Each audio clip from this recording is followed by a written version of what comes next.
在睡梦中被法院工作人员的敲门声吵醒，然后被告知我的房东让我尽快搬走。这样的剧情，我是万万没想到会发生在我身上。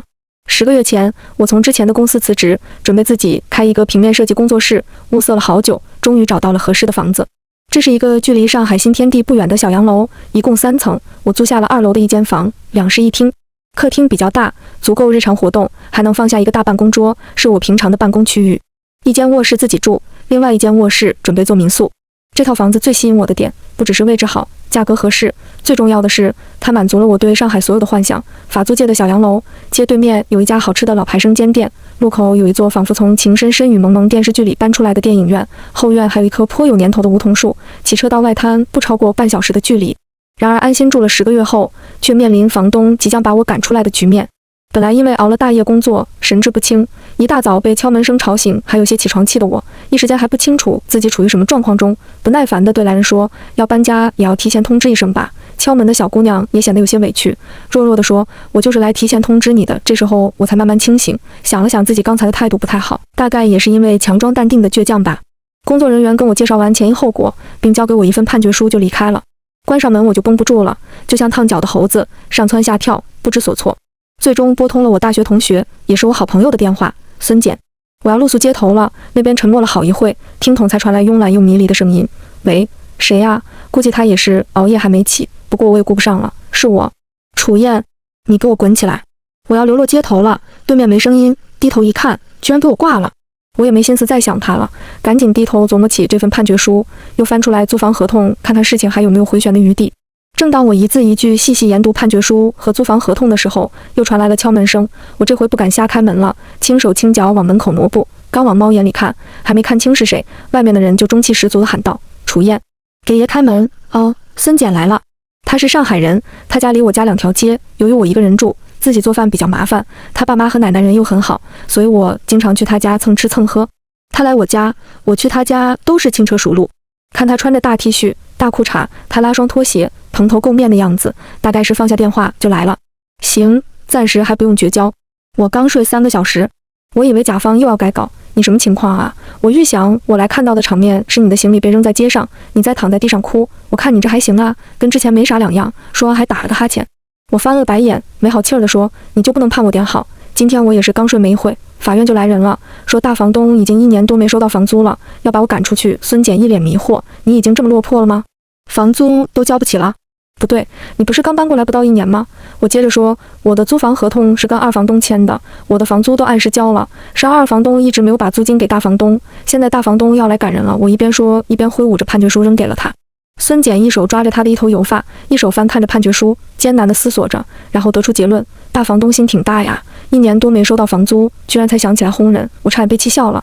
谁说不是呢？2房东也是个狠人，自己拖欠1年多的房租，上个月还记得催我交第4季度的房租，昨天我还看到他发朋友圈转发心灵鸡汤呢。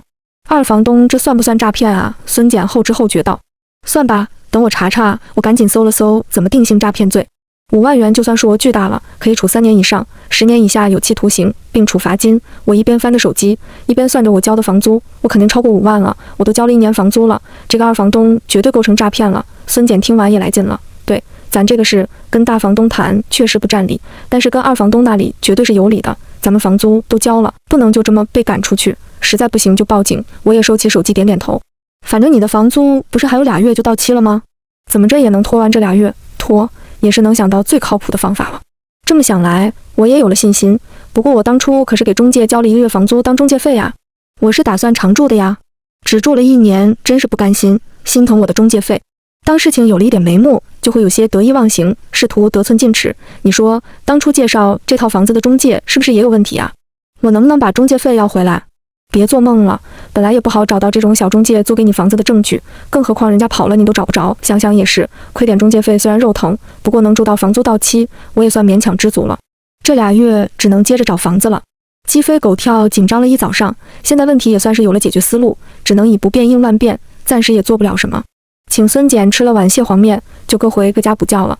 先是提心吊胆过了1星期，发现这事儿就跟没发生一样，也没人来催我搬家。再加上我最近一直在忙一个公司 logo 的竞标，搬家的事基本被我抛在了脑后。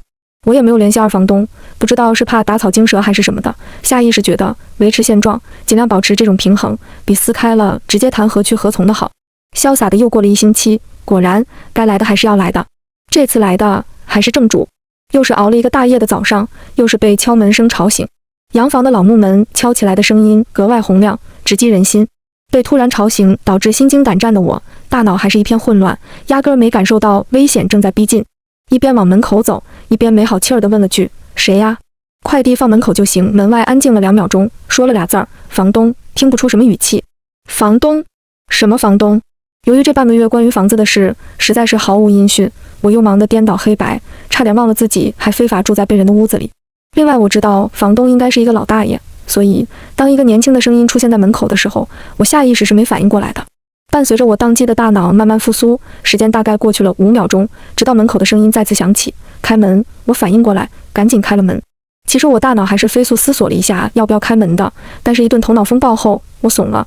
毕竟我这个事确实也不完全占理，所以不能硬刚，还是得刚柔并济，以鱼为直才行。还是那句话，拖才是硬道理。我调整下心态，开了门。门口站着的的确是个年轻小伙子，看年纪没准比我还小。我假笑着，正准备请他进门，还没开口，他就先开口了：“你怎么还没搬走？”还是那种没什么情绪的语气。要说他凶吧，倒也没有，但就是这种没有情绪的语气，更显得欠揍。但毕竟我人在屋檐下嘛，暴脾气也不好发作，毕竟搞不好我真的会流落街头。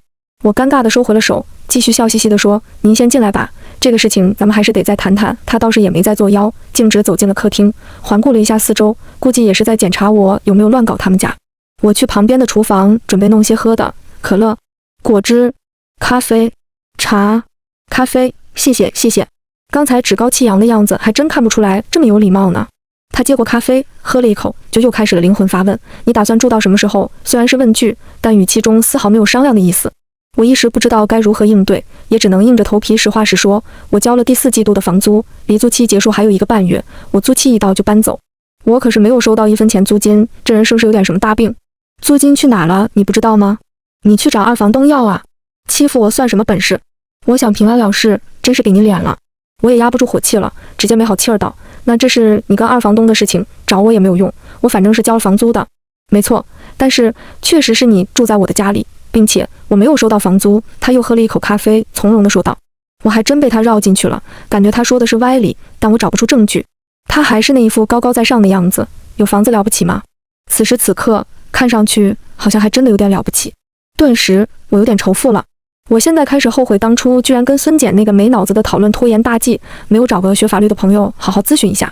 虽然一时间我找不出合理的解释，但强词夺理还是要的。要说问题，你也有问题啊。二房东1年多没给你房租，你居然才想起来要，我才做了10个多月。如果你早点处理好跟二房东的事情，我现在也不会无处可去了。我父亲年纪大了，我也是刚刚回国才帮父亲处理这件事的。他这突然的感情牌，搞得我即使有2王也不知道怎么打了。正当我思索着怎么接茬的时候，他又接着说：“毕竟家里又不是只有这一套房出租，我父亲管不过来。他也是才发现这套房子有好久没有收回房租了，仇富值持续飙升。”没经过大脑，嘴里直接阴阳了一句：“房子多，怪我喽。”他看着我愣了一下，估计也是感觉到了这微妙的尴尬气氛，低头喝咖啡，发现杯里的咖啡已经空了。我翻着白眼，拿过杯子起身去厨房再倒一杯。等我端着咖啡回到客厅的时候，发现他正在盯着放在角落的一幅画。那是我几年前画的一幅风景画。我把咖啡递给他，他才回过神来，接过咖啡对我说：“这幅画是哪来的？”这让我一时不知道怎么回答。这画是我画的，这应该说是哪来的？他看我不说话，自己倒是说了起来。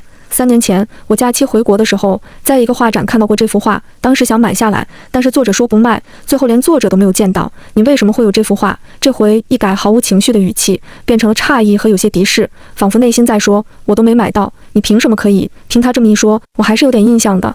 当时我的研究生导师跟我说，有一个鼓励青年画家，并且在业内很有含金量的画展，让我去试试。我就拿了这幅画过去，没想到还真的入展了。更惊喜的是，画展主办方跟我说有人要买我的那幅画，但是那幅画对我来说意义还比较特别，没舍得卖。我当时又在外地有工作的事，抽不开身，买家说要见我，我也没见成。居然就是这个20组，看不出来我们居然在艺术品味上还能达成共鸣。不过鉴于有这么个前因，我现在更不能告诉他我就是作者了，万一他以房子要挟我买画怎么办？这幅画我是肯定不会卖的。我又快速的头脑风暴了一下，想出了个主意。这幅画其实不是我的，是我朋友放在这里的。那可以介绍我认识一下你那位朋友吗？二世祖的语气突然柔和了起来。难道我的艺术品味能这么轻易拿捏这位二世祖？也不是不可以，不过我的那位朋友现在在国外，大概要再过2个月才能回来，我也矫揉造作的演上了。其实也不是真的指望能骗过他，只不过他托我帮忙，我们这非亲非故的关系，要点好处也不过分吧。他听完我说的话，柔和的脸又恢复到之前那种骄傲的神态。你是故意的吧？我装作无所谓的样子，假装开始收拾办公桌。那就算了。这时候他看到我手上最近正要竞标的手稿，有点得意地问我：你在竞标美朵新产品的 logo？ 一提这个我就烦。要说设计理念，我跟美朵的风格非常合适，在之前的公司就参与公司的团队跟美朵合作过，只不过那时候跟品牌方对接都是项目经理在负责，我也没什么资源在那边。拿下这个项目，除了能有一笔不低的佣金外，这个品牌的影响力也能让我以后的工作有一个非常不错的谈资。我自己的小工作室就可以维持很长一段时间，不用发愁是否能存活的问题了。但是理性来说，我98%是拿不下来这个项目的。我现在做的，也就是不服输的放手一搏吧。我下意识抱怨道：他们公司说是看创意，谁不知道其实只接受大公司的投稿，像我这种小作坊，直接不在他们选择范围内。可能我投了稿，他们看都不会看。他若有所思地点了点头。我正后悔跟他说这个干嘛的时候，他突然抬起头看着我：如果我能帮你把你的设计稿直接递给这个项目的负责人，你就把你的那位朋友介绍我认识，可以吗？如果是你的实力问题，最后设计没有通过，那我就没办法了。虽然他看着确实有那么些诚恳，但是我还是很怀疑他怎么递给负责人。如果我最后被拒绝了，我又怎么保证是我的稿被毙了，还是压根儿没递上去？他大概也猜到了我的顾虑，积极补充道：这个项目负责人 Aaron 是我朋友，如果是你自己实力不行，稿被毙了，我也让他亲自给你打电话，可以吗？我一时间有点懵逼，他怕我还是不同意。接着说：我不能让你直接竞标成功，但是如果你竞标失败，我让 Aaron 拿着你的设计稿跟你面对面喝咖啡拒绝你，这还是可以的。我明白他要表达的意思，但是他说的怎么就这么不中听呢？好，我同意了。我想了想，如果真的竞标成功了，那么有了这笔还算是意外之财的佣金，我也可以安心找新房子。如果我竞标失败了，我不是还有老办法拖吗？二世祖看到我同意了，脸上竟有些兴奋。我那幅画究竟有什么魔力？用他的话说，为了方便尽快把我赶出去，先留个联系方式，然后我们就加上了微信，我也把我的设计资料全部发给了他。又过了1个星期，也没什么动静，我都快放弃了，准备想想怎么继续拖完这1个多月。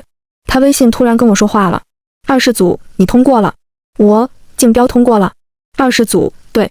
突然觉得这个二世祖可爱了起来，开心地回复道：谢谢你，我请你吃饭。二世祖，不用，帮忙介绍那位作者朋友给我认识就好。正当我开心地觉得他是个好人的时候，他又来了一条信息：二世祖，还有你快点找房子搬走。我收回我刚才试图夸奖他的心思。我周末下午5点，街口那家西餐厅见吧。二世祖，好。刚放下手机，邮箱就收到了美朵的竞标结果。总之，这个二世祖还是有可取之处的。其实该说不说，二世祖的外形确实不错，我身高就有170，他还比我高了大半头，保守估计也有个185，脸也长得耐看，就是他从内到外透露着的那股欠揍的精英范儿，就真的很想在他脸上窝一脚。周末，我准时到达西餐厅，发现二世祖已经到了。我一脸堆笑地走过去，伸手不打笑脸人嘛，做好了承认错误的准备。他看我一个人来餐厅，能看到他眉头轻微皱了一下。怎么你一个人？真是对不起，我今天是来承认错误的。我抬头看了看他，他示意我继续说。其实那幅画作者就是我。他听我说完后的表情有点复杂，我想象中无非就是开心或者生气。开心找到了之前喜欢的画作的作者，生气我之前利用他想认识作者的心情解决我工作和租房的问题。但是他现在的表情我有点看不懂了，有疑惑，有思考，甚至还有点失望。我只能硬着头皮自说自话，因为之前怕节外生枝嘛，而且当时咱们的关系和情况，我不跟你完全坦诚也很正常吧。说完这些，我也不知道说什么了，就这么大眼瞪小眼了半天，大概有2分钟，但是当时的体感时间大概有2年。你是北方人？在经历之前的对话之后，他第一个问我的问题居然是这个。对呀，我如实回答。你在南方生活过吗？他又继续问我。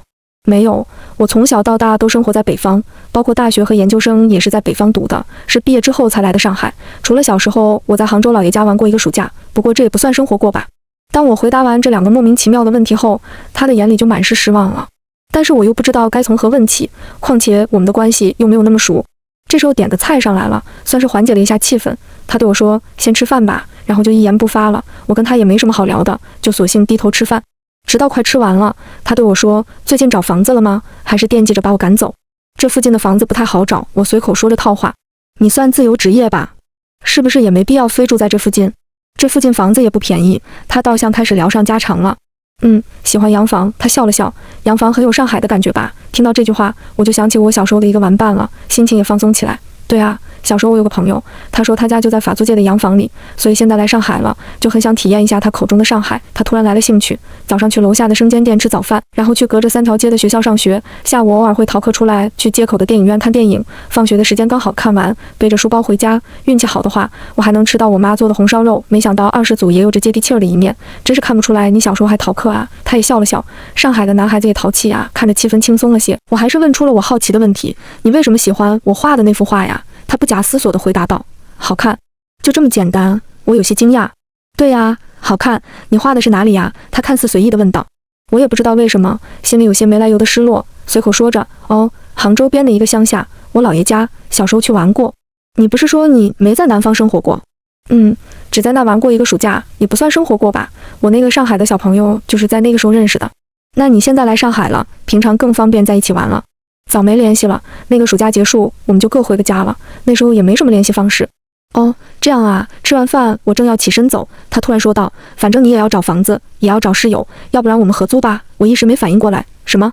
我在外面也惯了，最近跟我爸妈住，真的是生活不到一起去，准备搬出来。反正我就用一个卧室，要是觉得可以，你可以直接跟我签合同，这回不会出错了。我盯着这位爷，有点犹豫。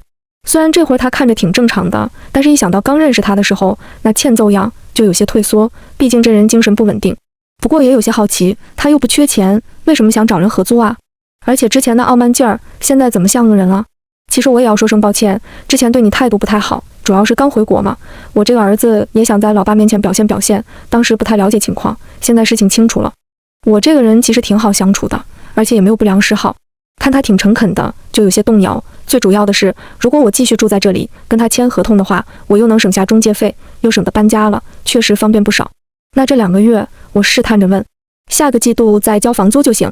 不过你又不差钱，为什么要找室友？我还是有些疑惑的。他顿了顿，我不会做饭，我上次回家看到你挺会做饭的。他一个留学生不会做饭，在国外也是室友做饭。他像是猜出了我的心思。好，我大概没什么理由不答应这等好事。我能先搬进来吗？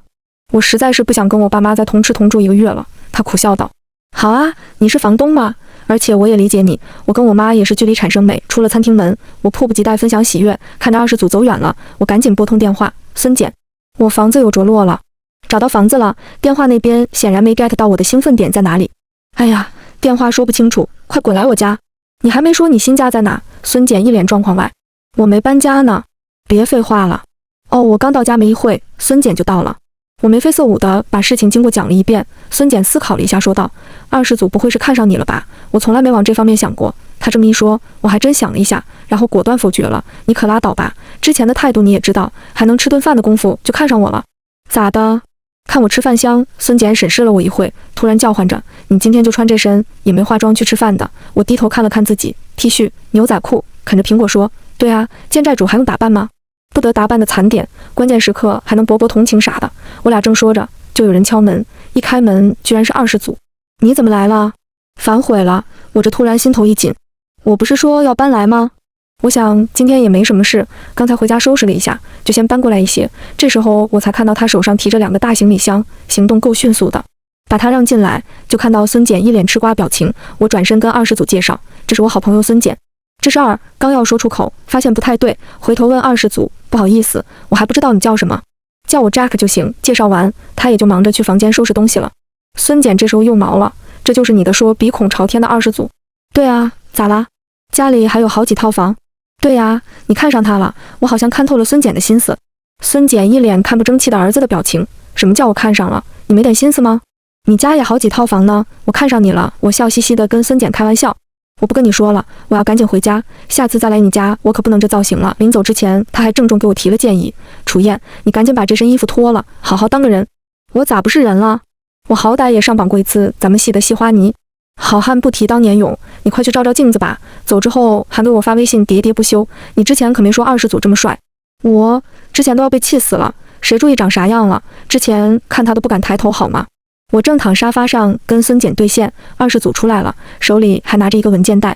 这里是房产证复印件，房主也就是我爸的身份证复印件，我和我爸的户口本复印件，银行卡复印件。虽然咱们1个多月以后才签合同，不过先给你看一眼吧，证明一下我不是骗子。我刚接过文件袋，他又说道：租房子一定要记得看这些资料，当初你要是看了，也不会被骗了。知道了。此时此刻，恨不得有个地缝钻进去，越想越觉得自己蠢。其实跟二世祖的合租生活并没有那么糟，甚至比我之前预想的理想状态还要好一点。作息规律，经常我通宵工作到早上7点，他已经起床洗漱完，准备吃早餐了。我作为他的私人厨师，经常给他做完早餐再睡觉。他的饮食也很健康，做起来并不麻烦。比如早餐，一般就是煮鸡蛋和牛奶，煮鸡蛋5分钟，牛奶现成的。但是如此简单，他一定要我做，我觉得他就是在用债主的身份奴役我。也没有不良嗜好，不抽烟不酗酒，也爱干净，准确说有些洁癖。在我乱丢垃圾或者看到我非常凌乱的办公桌的时候，会隐隐露出嫌弃的表情。日常健身可以说是把精英刻在脑门上。由于他刚搬进来的这1个多月，我非常的忙，一直处于他起床我睡觉我醒了他还没回家的状态。终于忙完了，也到了我跟二世祖签合同的日子。签完合同，我准备带孙简大吃一顿，再去酒吧小酌一下庆祝庆祝。结果刚吃完饭，孙简就接到公司电话，说甲方又要改内容。他问候了甲方全家之后，只能赶紧回家改设计，改天再喝。我也问候了他的甲方全家后，准备回家。然后好死不死，一回家就看到了二世祖下半身围着浴巾从浴室出来。其实也没漏啥，但是一回家就看到这一幕，下意识就叫了出来。接着才是惊艳的一幕，他不知道我回来了，突然听到我的一声惨叫，他也吓了一跳，下意识就蹦了起来。然后浴巾就掉了。我赶紧转身，大脑瞬间死机，努力搜索出俩词儿：流氓。你才是流氓，你没事鬼叫什么？他拽起浴巾迅速围上。合租你洗完澡不穿衣服，男生有什么好穿的？你没游过泳啊？而且你走之前说晚上晚回来的，游泳是游泳啊，我也不会在家穿比基尼吧？他突然愣了一下，随后扑哧的一下笑了出来。我也正在懵逼状态，问道：你笑什么？他摆摆手，没什么没什么。我突然有种不良的预感，继续追问。那我说完你可不能说我流氓，快说。你在家穿比基尼，我倒是也不在意。流氓？说好不说我流氓的？谁跟你说好了？转身我就进了卧室，甩上门。不过该说不说，二世祖身材确实不错。呸！我在想什么？有没有孟婆汤啊？我现在就想喝。或者有没有火星移民计划？我先报个名，地球再见。也就是从这一天开始，感觉事情有那么一点不对劲。也可能是我最近比较清闲，俩人同时在家的时候比较多。他又需要我伺候3餐，我也确实没什么需要出门的事，没法推脱，导致每天3餐都是我做饭，我们2个吃，空闲时间还一起看看电视，看看电影。我实在受不了了，问他：你不需要工作吗？富二代的生活我们不懂，最近拿到了几个 offer， 还不知道去哪个。他躺在沙发上一边看书一边说：其实我有个问题很好奇，你们这种富二代是爸爸会给你张卡随便刷吗？还是没零花钱了，爸爸就随便打给你几十万吗？说实话，这个问题我好奇很久了，奈何身边没有能让我问这种问题的真富二代。孙简虽然家里有2、3套房子，但纯是因为老上海的原因，老一辈留下的老房子而已，爸妈都是工薪阶层，他也只是一个比较有底气的打工人而已。我从大学毕业就不跟家里要钱了呀，我学金融的，平常会搞些投资，炒股票，炒期货，一年100-200万还是可以赚到的。当我没问，从问找工作就是错误，您不需要找工作。第2天救星来了，之前跟我合租的一个弟弟回来了，他之前在上海上课，就在 Airbnb 上看到了我的民宿信息，大概合租了3个月，他就去英国上学了，因为当时关系挺好的，去了英国偶尔还联系，主要是他当时住在这里的时候，留下了一堆健身器材、哑铃什么的，这回回来要拿走。我跟二世祖说之前合租的弟弟要过来，他也没说什么，然后就在客厅用我的台式电脑打游戏。我跟弟弟也就在客厅闲聊，聊聊上学的趣事什么的。不过二世祖倒是在旁边刷上存在感了，时不时的就用力敲键盘按鼠标。我也没太在意，毕竟打游戏嘛，难免激动，就是比较心疼我的键盘和鼠标。后来就跟弟弟聊到了他这一堆健身器材上，当时也没看你练多少，东西倒是一堆一堆的买，死沉的，我要挪个地方都得累够呛。谁说我没怎么练？你看看这胳膊，这腹肌，说着还把衣服撩起来让我看。我们正在这嘻嘻哈哈瞎聊呢，二世祖那边又作妖了，他也不打游戏了，键盘一推跟我说：饿了，做饭吧。我看了看时间，17点。弟弟这时候也说：那我也走了，姐姐再见，叔叔再见，然后扛着他那一堆铁走了。我瞪着二世祖说：5点吃饭。你有事吗？他也生气地问我，他叫我叔叔，叫你姐姐，我比你还小1岁吧？哎，这都是礼貌问候，很正常，他才19。礼貌？他礼貌吗？行了，你要吃啥，我去做。不饿了。想给你一闷棍，吃不吃？虽说我比较大条，但是我也能隐约感觉到，自从弟弟走了之后，这个20组就有了点什么毛病。又一次洗完澡，围着浴巾就出来了。我再次咆哮道：“你怎么又不穿衣服就出来了？”他这次很淡定：“你说话不要这么有歧义，我只是上半身没穿衣服。”那也不行。那为什么弟弟行，我不行？他这突然扯到弟弟，我还反应了一下，弟弟？什么弟弟？然后想到了下午看弟弟腹肌的事，他这个人怎么这么记仇呢？我也被逗笑了，你就是不行。他也笑了，你怎么知道我不行？这突然飙起了车，我一时还有些招架不住。他似笑非笑的表情看得我直发毛，当时的我一句话也说不出来。我俩就这么他盯着我，我盯着他，不知道是不是浴室里水蒸气蒸腾的原因，整个客厅都飘散着氤氲的氛围。我躺在沙发上的背都直了。就这么僵持了一会，他说了句晚安，转身进卧室了。我也赶紧回了卧室，躺在床上也是想着这些理不清头绪的事情睡着的，时不时还会穿插一些他香艳的画面。总之，第二天是顶着黑眼圈起来的就是了。接下来的几天，我都是躲着他走，听到他出来上厕所，我就躲在卧室；如果他一直待在客厅，我就假装有事出门。但是这样的情况并没有持续几天。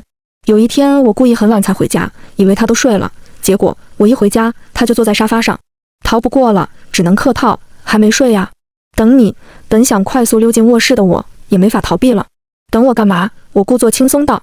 坐，他拍了拍他旁边沙发的空位置，我硬着头皮坐了过去。还是他先开口，我觉得你最近在躲我，我一向很会装傻充愣。没有啊，躲你干嘛？那为什么我这几天都看不到你？忙。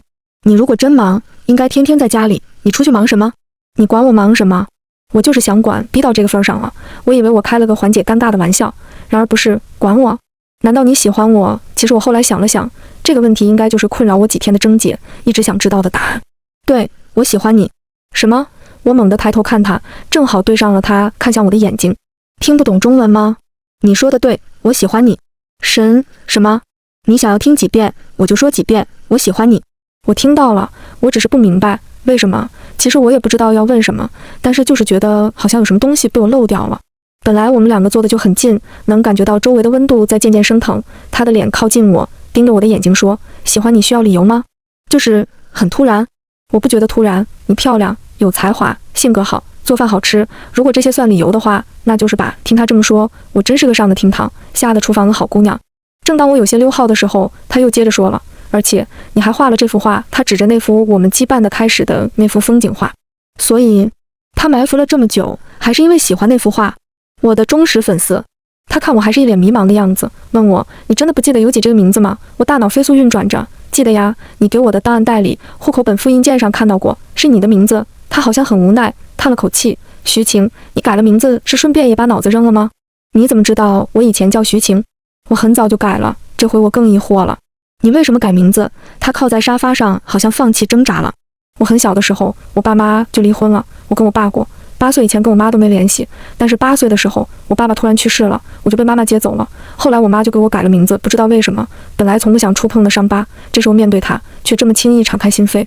你还记得那时候你被接到了哪里吗？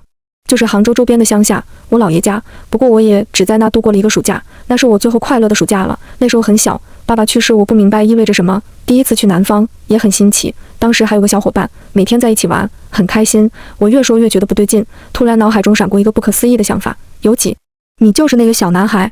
你口口声声说为了我来的上海，结果连我名字都忘了，渣女。有几眼睛里还带着些许幽怨。都过去20年了吗？哪里记得名字？我就记得你叫鸡鸡弟弟。可以了，闭嘴吧。然后房间又开始了安静。知道他居然是鸡鸡弟弟这件事后，我还有点兴奋，开玩笑问他：20年了，我名字还记得这么清楚，你不会这20年都惦记着我吧？他也看着我笑。对啊，20年都喜欢你呢。等我20年，你不会还是处男吧？我还喜欢你这种喜欢破坏氛围的样子。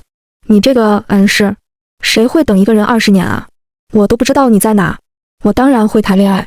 看来也没有很喜欢我嘛，渣男。他翻了个白眼，起身睡觉。我也不知道脑子哪根筋搭错了，回了句：第一天就睡嘛。他回头一脸迷惑地看着我，然后我也突然意识到他不是那个意思，大型社死现场。我尬在那里努力地寻找地缝，接着他就笑了。楚燕，你是在挑战我吗？客厅只开了一盏落地灯，就在我们之间，黄色温柔的光映在他脸上。孙简说的没错，这小子长得真是好看啊。头发不算长，没做造型就松散的顶在头上，显得特别温柔，眼睛也被灯光照得亮晶晶的，鼻子细细直直的，还真是我喜欢的类型呢。尤其是这身高怎么窜这么高，小时候还没我高，不行，不能再胡思乱想了。我赶紧起身，决定逃离这个是非之地。结果我刚站起来，他就拉过我的手臂，把我靠在了墙上，撩完就跑。不，我刚想说不是，嘴唇就被他的嘴唇堵住了，然后我就没骨气地闭上眼睛。不一会儿，就感觉到他的手伸进了我的衣服里，又停住了。他在我耳边轻声说：“可以吗？”别废话了。接着我就被他公主抱了起来，他向卧室走。第二天，我从他的床上醒来，不见他人。走出卧室，就发现他在做早餐，西多士、炒蛋、沙拉、燕麦牛奶，花样还不少。所以不会做饭也是骗我的。我倚着门，看着他在厨房忙活。想吃你亲手做的饭吗？说完还低头亲了我一口，接着说：“罚我以后都做饭给你吃，好吧？原谅你了。”吃完早饭后，他坐在沙发上，我躺在他腿上，掏出手机给孙简发微信：“我和二世祖在一起了。”孙简，我靠，你俩也太快了，之前也没听说你有苗头啊。我说来话长，说快也快，说慢也慢。他是我失散多年的初恋。我正发着消息呢，突然手机被夺走了。我看看你跟谁聊天呢？这么起劲。过了一会，我的备注为什么是二世祖？我尴尬地笑着，还没来得及改，我现在就改。我拿过手机，火速改了个备注。他问：“你改了什么备注？”我拿着手机给他看，鸡鸡弟弟。看着他脸都黑了，上来就要抢我手机。我一个翻身，站在了沙发上，举着手机。纵然他比我高了大半头，我站在沙发上，他也够不着我的手机。我正得意地笑呢，他直接抱着我的腿，把我整个人扛了起来。要手机干嘛？我想要你。